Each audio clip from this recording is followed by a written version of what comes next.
महायुतीच्या उमेदवारांच्या प्रचारासाठी रविवारी संध्याकाळी पिंपराळा येथे भाजपचे प्रदेशाध्यक्ष रवींद्र चव्हाण यांच्या उपस्थितीत जाहीर सभा संपन्न झाली। सुरुवातीला पिंपराळा येथील भवानी मंदिर येथून महायुतीच्या 75 उमेदवारांचे प्रचाराचे नारळ फोडून लगेचच प्रचंड जाहीर सभा घेण्यात आली। या जाहीर सभेला मंत्री गिरीश महाजन, मंत्री संजय सावकारे, आमदार सुरेश भोळे, आमदार मंगेश चव्हाण, आमदार अमोल जावळे, आमदार किशोर पाटील, जिल्हा बँकेचे अध्यक्ष संजय पवार, आरपीआय गटाचे अनिल अडकमोल, मिलिंद सोनवणे, राजू मोरे, नितीन लढा, शिवसेनेचे जिल्हाप्रमुख विष्णू भंगाळे, भाजपचे जिल्हाध्यक्ष दीपक सूर्यवंशी आदी उपस्थित होते। सभेला पिंपराळा परिसरातील नागरिकांनी प्रचंड गर्दी केल्याचे पाहायला मिळाले। आपल्या भाषणात मंत्री गिरीश महाजन म्हणाले की आम्हाला फक्त 2 वर्ष द्या, आम्ही शहराचा चेहरा मोहरा बदलून दाखवू। संदीपाल वानखेडे, जनसंवाद न्यूज, जळगाव। उल्लेख केला, मला त्याचा उल्लेख करायचा नाही, पण आमच्यातले काही लोक पळून गेले आणि 2.5 वर्ष सगळा खेळ पडला। विकासाचे काम होऊ शकले नाही ही वस्तुस्थिती आहे, पण मी तुम्हाला आता शब्द देतो। आज सगळ्यांच्या समोर मी तुम्हाला शब्द देतो, ते माझं स्वप्न होतं, आमचं स्वप्न होतं। मुख्यमंत्र्यांनी सांगितलं पैसे घेऊन जा, पैसे किती लागू द्या, पण जळगावचा चेहरा मोहरा बदला। मी तुम्हाला आज सांगतो, हे वर्ष आणि पुढचं वर्ष 2 वर्ष फक्त तुम्हाला द्या। या 2 वर्षामध्ये सगळ्या जळगाव शहराचा तुम्हाला चेहरा मोहरा बदलून दाखवतो, सगळा चेहरा मोहरा बदलून दाखवतो। कुठे आम्ही कमी पडणार नाही।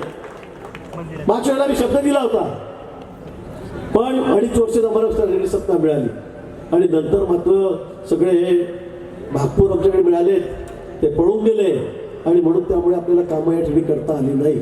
तरी सुद्धा तुम्ही गेल्या विधानसभेमध्ये मामांना विक्रमी मताने निवडून दिलं, विक्रमी मताने। लोकसभेला स्मिताताई या ठिकाणी आहेत, त्यांना सुद्धा विक्रमी मतं या ठिकाणी दिलीत, कुठे तुम्ही काटकसर केली नाही।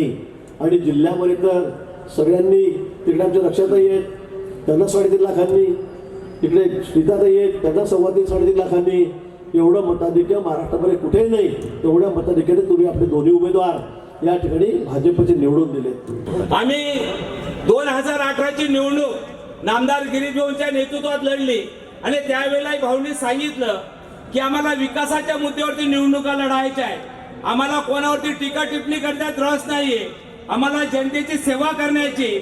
आणि त्या मुद्द्यावरती 57 नगरसेवक मागच्या वेळेला जनतेने आशीर्वाद दिले, ते निवडून दिले आणि त्या माध्यमातून काही मध्ये थोडा ब्रेक लागला भाऊ, जे काही फुटून गेले त्यातला एक पिंपराळा गावातला बी एक होता भाऊ। आणि मला वाटतं आणि काही मधल्या काळानंतर विकास करत असताना आदरणीय आपले मुख्यमंत्री देवेंद्र भाऊच्या नेतृत्वात, त्यांच्या आशीर्वादाने आम्हाला या गोष्टीचं समाधान आहे की जळगावकरांचं महापालिकेचं कर्ज मुक्त होऊ शकलं, ते फक्त महायुतीच्या सरकारमध्ये होऊ शकलं। कारण इतकं मोठं कर्ज होतं की आज 1200 कोटी कर्ज झालं असतं, ते जर नील झालं नसतं। जेडीसी बँकचं कर्ज होतं, ते सुद्धा नील करू शकलो। आज जळगाव शहरामध्ये बघत असाल तुम्ही, पिंपराळकर आहे, तुम्ही ज्या पिंपराळ ब्रिजवर येतात त्या ब्रिजसाठी 2019ला शेवटची सभा स्टँडिंग याची मीटिंग होती कॅबिनेटची, त्या शेवटच्या मीटिंगला 95 कोटी रुपये निधी त्यावेळेला महायुती सरकारने दिले। 2014च्या अगोदरचा काळ हा तुम्ही आणि आम्ही सर्वांनी पाहिलाय। आपण सर्वजण राजकारणामधले व्यासपीठावरील सर्व धुरंधर आहात, त्याचबरोबर समोर बसणारे सर्व पत्रकार, आपण सर्वजण पाहता की आपल्याला सर्वांना 2014च्या अगोदर विकासासाठी मिळणारा निधी, हा इन्फ्रास्ट्रक्चरसाठी मिळणारा निधी हा किती तुटपुंजा होता। परंतु या सगळ्या निधींमध्ये मोठ्या प्रमाणामध्ये वाढ का झाली, ही धोरणं जी आहे, ही धोरणं ही आदरणीय पंतप्रधान नरेंद्र मोदीजी 2014ला देशाचे पंतप्रधान झाले आणि त्यांनी एक घोषणा दिली की मैं न खाऊंगा और किसी को खाने नहीं दूंगा। त्या पद्धतीने एक देशाला एक वेगळ्या दिशेने नेण्याचं काम हे देशाच्या पंतप्रधानांनी केलं। त्यांनी नवीन पद्धतीने रिफॉर्म्स ज्याला म्हणतात, वेगवेगळ्या पद्धतीचे रिफॉर्म्स तयार केले। इन्कम टॅक्समध्ये जीएसटी, 1 नेशन 1 टॅक्सच्या दिशेने जाण्याचा प्रयत्न केला।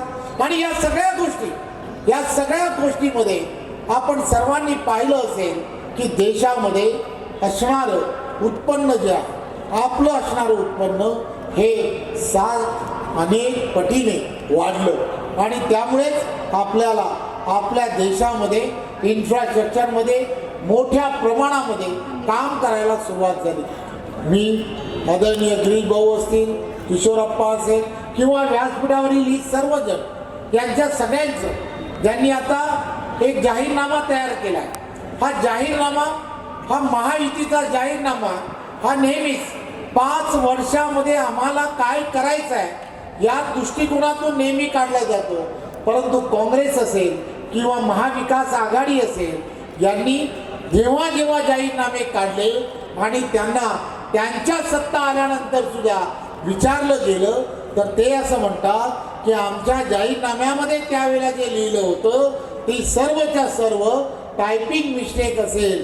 ते कधीही दिलेल्या आश्वासनाला, दिलेल्या वचनाला कधीही त्यांनी पाळली नाही.